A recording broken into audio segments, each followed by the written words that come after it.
Now, when they say tensions boiled over recently when a handful of Sanders loyalists bashed freshman Kamala Harris, a rising star in the party and potential 2020 hopeful.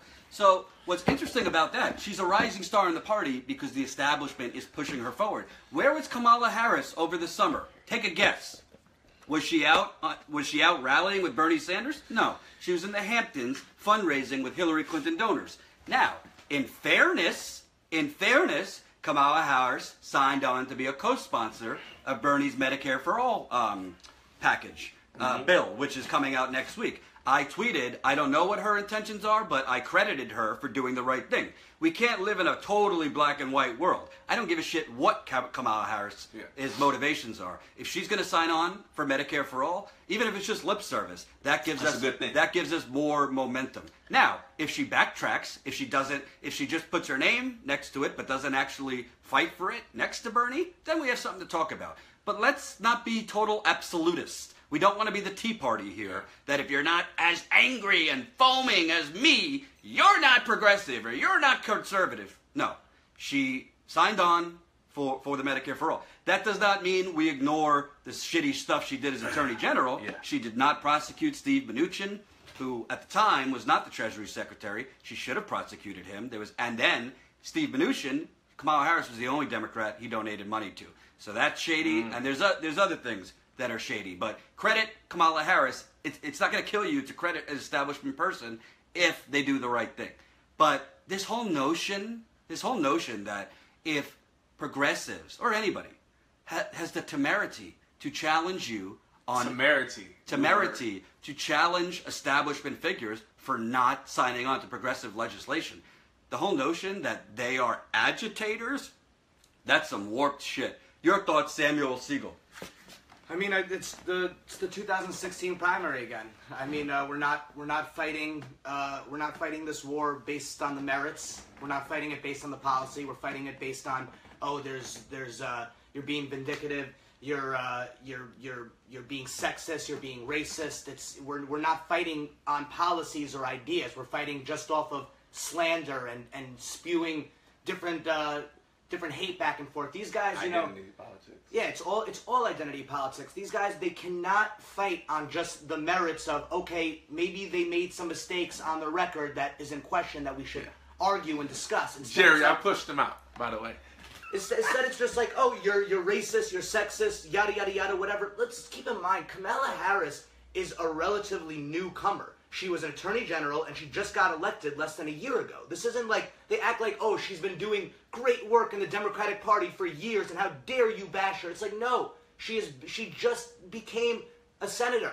And again, also, she did not prosecute Steve Mnuchin, and also, Steve Mnuchin gave to two people, him and his wife, gave to two people during the election, Kamala Harris and Hillary Clinton. That is an issue. That is a problem. That you have people that align with Trump, and they are giving to neoliberals in the Democratic Party. So I don't think that, like Jordan said, I don't think that it's all cause for we got to get Kamala Harris out. But I do think that there needs to be a discussion and based on the merits and not based on her race or her gender. But here's my issue. Hold on. Here's my issue. Just come back on the couch, dog. You're fucking up the fight. So, when they say, I'm gonna continue reading from this. The confrontations, they insist, threaten party unity ahead of critical midterm election cycle when Democrats have a shot at winning the House and several governor's offices. Quote, the Democratic Party has treated Senator Sanders exceptionally well. Let me restate that. The Democratic Party has treated Senator Sanders exceptionally well. We collectively let him run in our primaries when he declared he wasn't a Democrat. I count that as a great favor and an opportunity almost no one else has ever received, said former Democratic National Committee Chairman Dan Fowler, who has called for the independent Sanders to formally join the party. Oh my God, I can't take it anymore with these people. I can't take it anymore. First of all, Don. Shall I call you Don? Well, never mind. Don Dada. So, the Democratic Party has treated Senator Sanders exceptionally well. Yeah, I guess when like planting the debates on Saturday night before Christmas so nobody would watch him, that was a pretty nice thing to do. Trying to go against his religion to make him seem like fucking atheist. Yeah.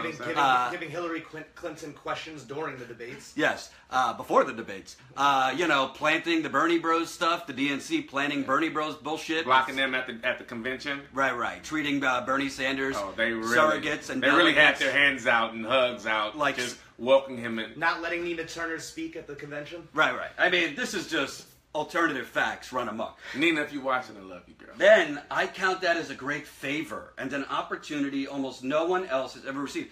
Hey, Don, allowing Bernie Sanders to run a Democrat, it's not like you're allowing him to take out your fucking yacht.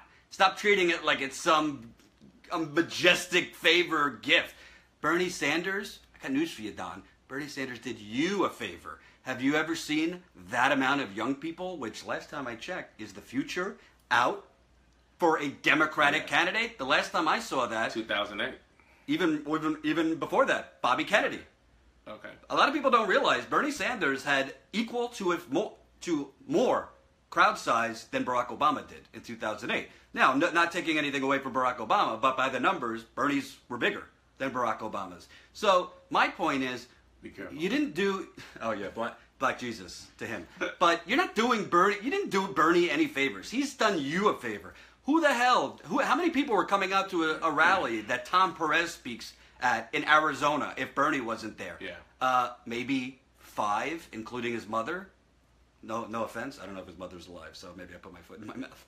But the point is, this arrogance, this elitism, this total tone deaf. These people have no fucking idea what the message of the 2016 loss was. They're so arrogant. They just can't see past themselves. And they think this is the reason why she wrote the book. Like it's just arrogance. They can't see the fucking trees from the forest, man. She also wants the $2 million in advance money. But she probably can get that $2 million without all those excuses she was giving in the excerpts that they had out on CNN. Yeah. Like she gonna still get paid. Yeah. But you see, her heart is in that book. She's giving you 11 excuses of why, and none of them really have to do with her. She never really points out specifically in the excerpts of what, like, she did. She gave a general statement about, oh, yeah, I know it all falls on me.